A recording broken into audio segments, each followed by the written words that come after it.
rise again. We now wait to see what the outcome will be, and whatever the outcome will be, we will let you know. We'll hand over back to the studio where you are having your experts who will continue with the discussion.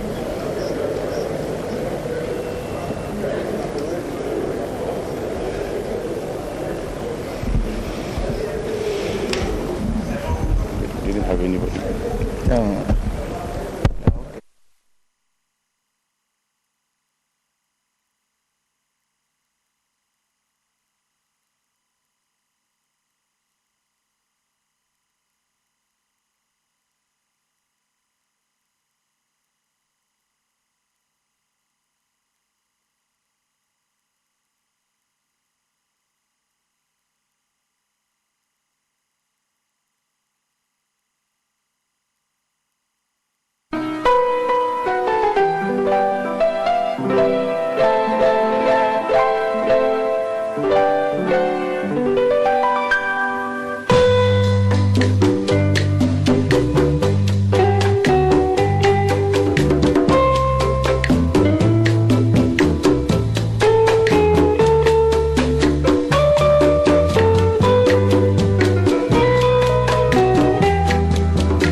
It's 9:59. To hear your notifications while your phone is locked, you'll need to turn on headphones. Personal results. Check the notification.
at the Supreme Court, and our reporters on the ground tell us that the Supreme Court has gone on recess. That's because the petitioners, led by counsel Tony Letha, today were supposed to file their witnesses' statements.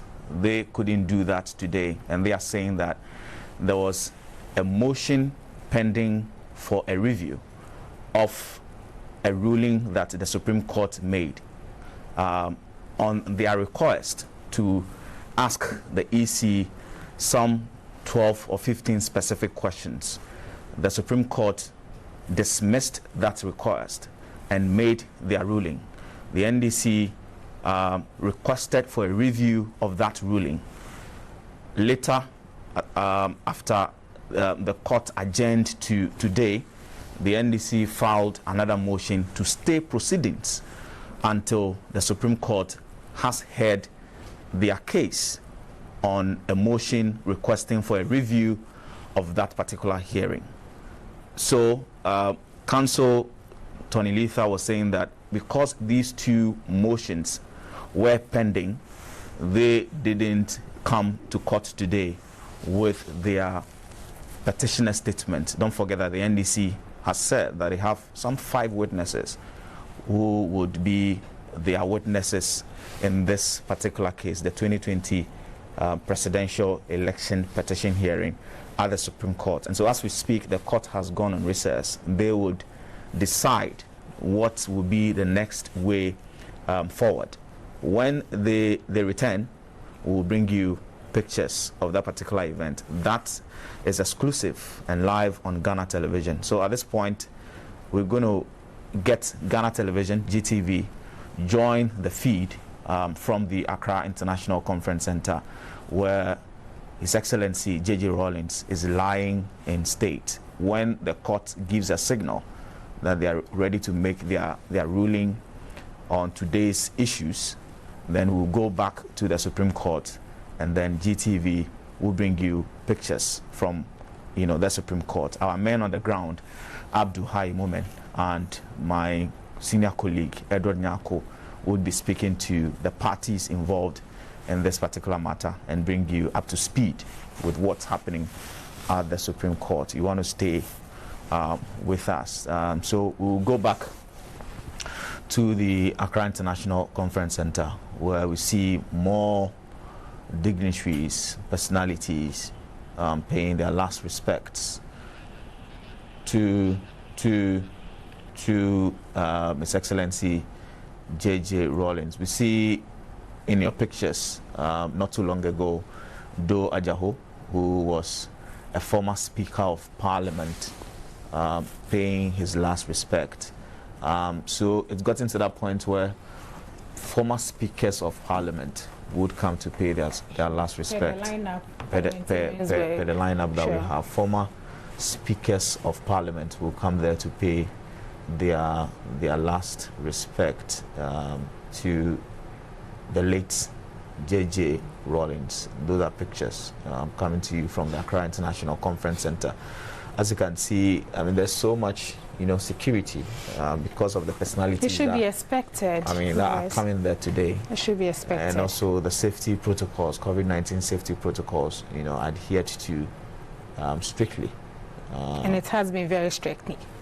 Very much so. Yes. Very much so. Yesterday when I was there, so when you get to the main entrance of the conference center, you do a security check, and then there's a booth where you are fumigated.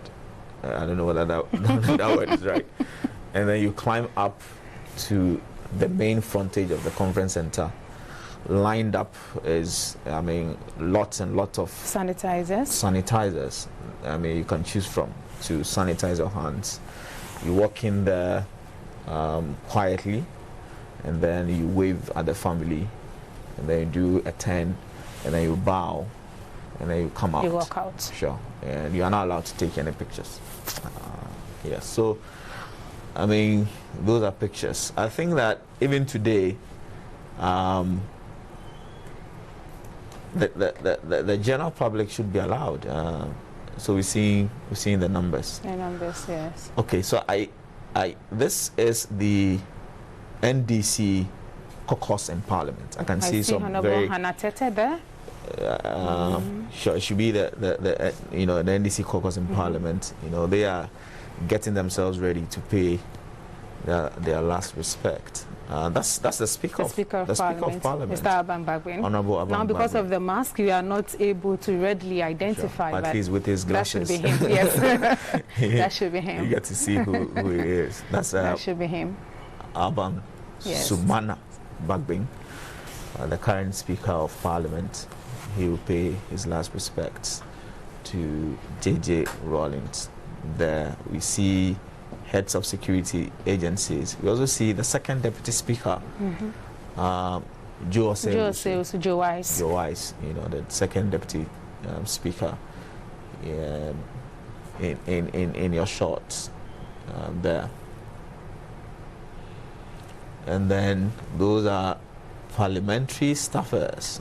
Some of the clerks? Sure. Those who work in Parliament, senior members of, the parliamentary workforce. So they're in your shot. The minority leader. Well, at this point, they call him the leader of the NDC group. The leader of the NDC group. The leader of the NDC group. Mr. Haruna Idrisu. In Parliament. Yes. Mr. Haruna Idrisu, an experienced politician. This is just going to be confusing, eh? Sure. He is being Minister of Communications at a point. He's being majority leader at a point. A very He's being fine minority politician. Leader at a point. He comes across as someone who welcomes views, from both political divides. So much respect for him, even from the MPP side. He leads the. That should be Mr. Osei Chairman Sabunsu, who just walked past. Right. A very solemn moment, Morris. Sure. And I had the opportunity to file pass yesterday. You did? I did, yes. I because I was How there. was it like? It was humbling. that you had the opportunity. Because not everybody is going to have the opportunity. It's true. There are people who will be limited geographically, even though they would like to come and watch, they may not get the opportunity. So for me, it was humbling that I get to see this man finally. And for people who haven't still come to terms with the fact that he's gone, sure. you see him Sure.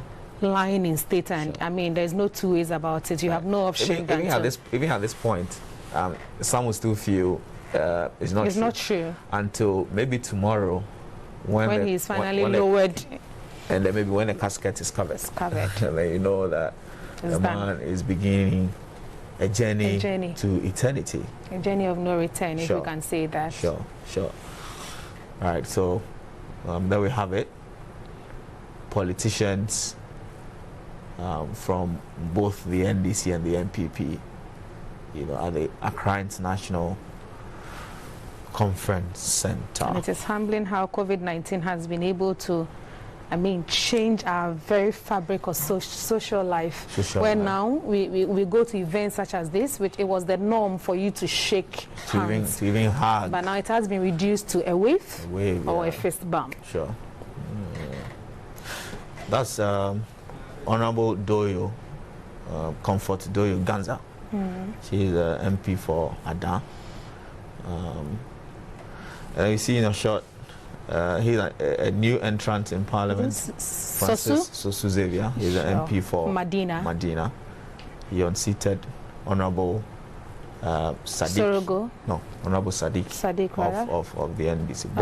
Boniface, yes. Sadiq Boniface of the Sadiq, NPP. sure. And he goes to Parliament for the first time. He's a human rights lawyer. He's been fighting the cases for vulnerable people, the less privileged in society, pro bono. And I guess he will continue to do that even now that he has become an MP there.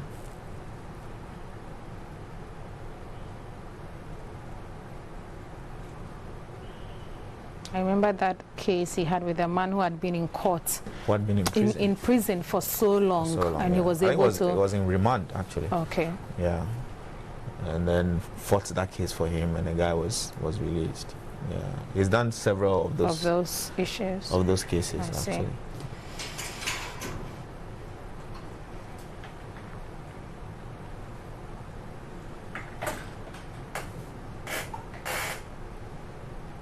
So yesterday, exactly 5 p.m., the doors were closed, or they were able to extend the time? I think it was 5 p.m. 5 p.m. Yeah, but I left before 5 p.m. anyway.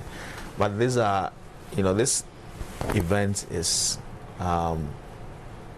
being ushered by the military and the national, the state protocol. So there is strict compliance to time? To time. So I'm thinking about 5 p.m. yesterday.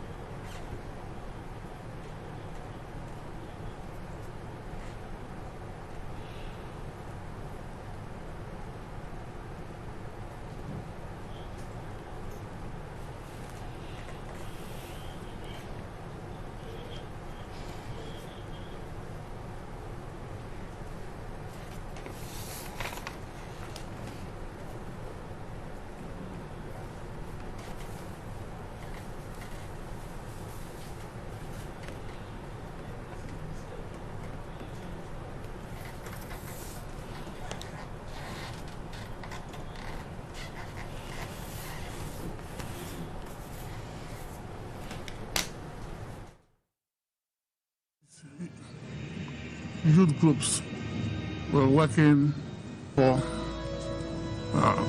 youth of Brooklyn, and after that, before that, Brooklyn. And like you said, it was a very interesting, down-to-earth person to work with. But very interesting and down-to-earth person to work with. Yeah. Right. And what if I ask you, what do you remember about him? Your fond memories of him. Tell me one important thing that you remember about.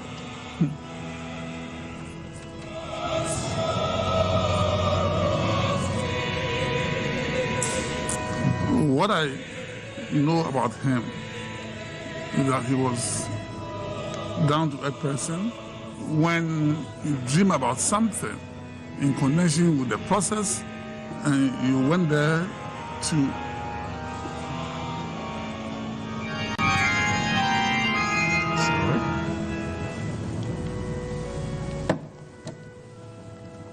you will catch his attention, and where he thought that there were other people in the group that you should touch base with, network with, he will recommend and will follow through.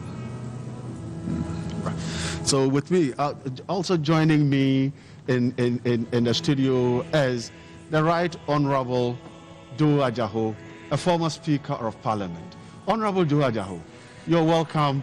And we're all looking at someone that we thought, we were thinking at a point in time, when his death was announced, people were surprised. And it got to a time that people were thinking that it is Rawlings never dies. But the story of Rawlings is dead came in. So what are you thinking about? Rawlings is gone. What are you thinking about? Indeed, until I saw him lying in state, that was the position I took, that Rawlings never died. I couldn't even believe it. Indeed, I was lost for words. And if you recall, I've never granted an interview until I came out and I spoke to the media for the first time since the unfortunate incident of November 12, 2020. But he was larger than life. Yes.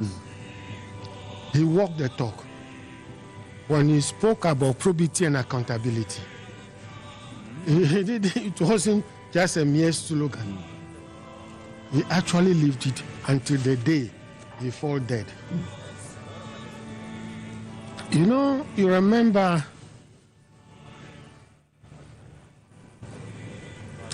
during the PNDC days, where his fight against corruption, his stand for probity and accountability was high.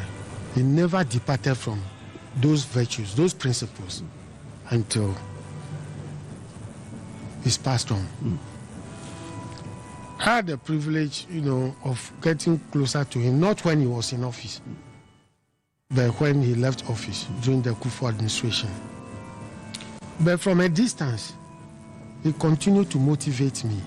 I just told a story of when I was Majority Chief Whip, and I went to do a program on those days, is it Talking Point? I think we still have it. You still have it, yes. It's normally on over the weekend, Sundays. I went there to do a program to defend the government position on certain issues. I was shocked the following day. Ambassador Victor Smith, who was then working in his office, brought a letter signed by the First Lady, the wife, Nana Konadu Ajima Rawlings, that she and the husband appreciate my contributions, and that I should continue on that path. That's the level of motivation. That's the level of encouragement. It is not this time that we have these politics of pull you down. When you are shining, then people will meet, plan, and try and draw you down. He will motivate you, he will encourage you, he will support you. He will stand by you when he's convinced that what you are doing is right. And that letter, that from the first family at the time, I valued it up to today. That is continue to inspire me to reach where I have reached in politics. And don't forget, as a young lawyer, I was posted to Brown-Harford region, to the Attorney General's Department for my national service in the early 80s. And I was there one morning when a letter came from Accra, signed by the PNDC Coordinator for Revenue Commissioners, Tribunals and Investigations, appointing me as Assistant Special Public Prosecutor in charge of Brown-Harford region. Apparently, a week before I did a case at the tribunal, and I think there were reports all over, clearly showed the way I defended the person that I came, young as I was at that time. And so the whole Council Office of Special Public Prosecutor originated from the man, Jerry John Rawlings, in his bid to prosecute, to serve as deterrent for economic saboteurs, for people who continue to dish their hands into the scarce resources of this state for their personal gain. And I don't know the number of properties that the man had got at the time of his death. When he was living in Accra, I happened to visit there once. We went for a funeral at Transition, the funeral of the late Ebotewia. And we followed him to know where he was staying. And he was staying in a rented place. Later on, I was told. He was staying in a rented place. Apart from his step-flat place, that I know, very modest house. I don't know of any other. But, this should be the way forward. He should be the leader. Yes. The public office should not be used to make money at the expense of the people. Clearly, I mean, if that path is not the correct path to go as a people and as a nation. And that is why he had no patience for people. He considered us corrupt. Absolutely. Absolutely. And many people did not agree so much with him. That takes me to my next question. Honorable E.T. Mensah, you work with him. Yeah. And you know that in this part of the world, you know, there are people who don't have anything to show for but for politics. Mm-hmm. Before politics, they were nobody. Mm-hmm. They have not done any hard work before. Mm-hmm. And so when they're going into politics, they're going into politics to make wealth. Mm-hmm. And you have a leader you are all following, and the man is against this. Mm-hmm. How comfortable were you? Were you not afraid of your future? That the future is going to be bleak, a future without money, the future without resources? Were you not afraid of it? We were not afraid of it. Well, we knew the man we were working with who was interested in details. Like I said, we started with him years back before 31st. June 4th even broke out. And 31st, we had movements where we used to go around the country and replicate the movements, and also every weekend we had to go somewhere to go and educate the people, to let them know where we were going to. And he, you know, was quite an interesting person. All cabinet members then knew. Now once in a while he would draw people's attention, gentlemen, you know where we're coming from, and you know our mantra, probity and accountability. You have to bear in mind that there will be a day of reckoning. So whatever you are doing, you have to be very careful. There were times which people even considered funny whenever you found the new people who had joined, you know, as secretaries, wearing expensive watches and things, would do their attention, and they will remove it before stepping out to come to cabinet meeting. You know, so we knew who he was, and he would not spare anybody, no matter how close you were with him, if you should cross the red line. You know what you're going to face. Right Honorable Do Ajaho, former Speaker of Parliament, you have a very fine experience working with former President Rawlings. Do you think at any point in time he felt and he believed that what he wanted to do, he's been able to at least do so? Yes, he's not expressed it. Okay. The what from discussions with him, what I've observed is that he did not want his legacy to be destroyed. Up to where he has reached, he still believes that there's more to be done. He believes that there's more to be done, irrespective of what is achieved so far. But you still believe that there's a lot that we need to do as a people. Especially when you can't see injustice. You can't see people, suffering. You can't tolerate corruption. And you believe that one way to move this country forward is to fight corruption. Is to walk the talk on probity and accountability. And anytime he see people departing from that path, he feels a sense of betrayal. He feels that, look, all these sacrifices that I did, putting my life at risk, why can't people see it in that light and continue in that spirit? And so, yes, he felt he's done a lot. He also felt that he sacrificed a lot. He felt that he has given his all.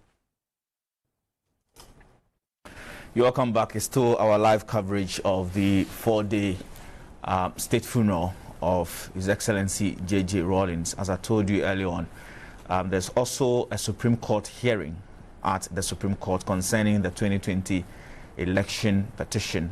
The court went on a short recess. We are told by our men on the ground that the court has returned. The government of Ghana and Lord Traditional Council, the family, and the Funeral Planning Committee wish to inform the general... Complied with the pre-trial directions of this court, save the petitioner. The petitioner has filed an application for stay of proceedings pending the hearing of an application for review of his earlier motion to serve interrogatories on first respondent. Before this court listens to further applications at the instance of the petitioner, it is imperative that its prior orders are complied with to enable the business of conducting this petition to be done in orderly and expeditious manner and as procedurally directed by CI 99. It is clear that whatever issues may arise from the interrogatories filed by the petitioner, if allowed on review or acceded to by the first respondent, can be incorporated in the due conduct of the trial. We do not appreciate that the current state of pleadings and processes filed should make room for a party to seek further audience while ignoring the prior directions and orders of the court. To the extent that the earlier orders of this court have not been complied with, the petitioner is referred to the following rules of court. Rule 69C4B of the Supreme Court Rule CI 16 as amended by CI 99, which reads, quote, the court may A. dismiss the petition where the petitioner fails to file the processes regarding the petition within the specified time, or B. hear and determine the petition where the respondent failed to file their answers or the processes regarding their answer within the specified time. Indeed, this position in the procedural rules of the Supreme Court relating to presidential election petition is echoed through the different hierarchies of courts in current case management structure and will not be compromised. Order 32 Rule 7A, Sub-Rule 3 of the High Court Civil Procedure Amendment Rules 2004 CI 87, which governs trials in the High Court, has a similar provisions as follows. Where a party has failed to comply with any of the directions given at a case management conference or pre-trial review or both, the judge may make any of the following orders. A. Strike out the action if the non-complying party is a plaintiff. B. Strike out the defense and counterclaim, as the case may be if the non-complying party is a defendant. C. Order any party to pay cost. Or D. Make any the appropriate order. End of quote. The petitioner is again directed to file his witness statement on the matters raised in his petition and other pleadings, and his response to the preliminary objections by close of the day on Wednesday, the 27th of January 2021, failing which this court will proceed to invoke the sanctions imposed on this court by the rules of court. The petition is thus adjourned to Thursday, the 28th of January 2021 for hearing.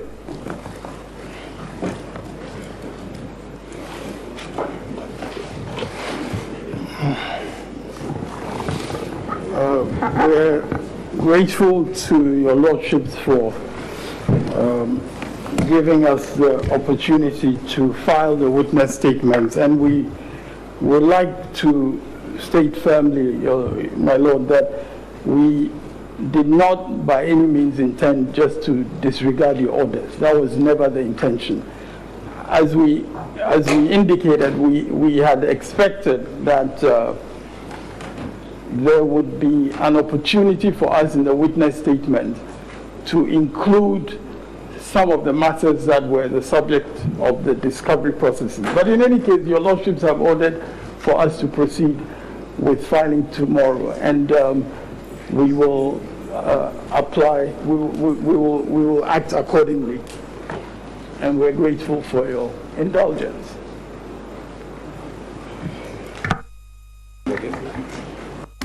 We are grateful to the court. It's grateful.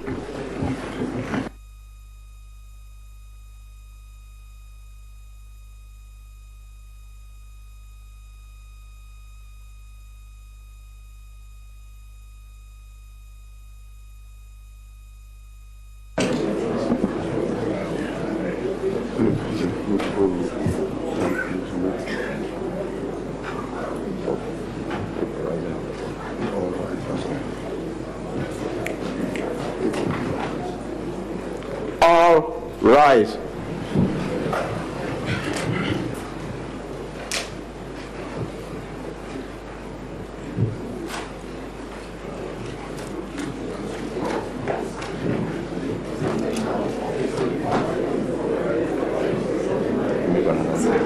We'll come back at 1 p.m. for the review, for the other motions, the review motion. Make announcement. It's okay. We've announced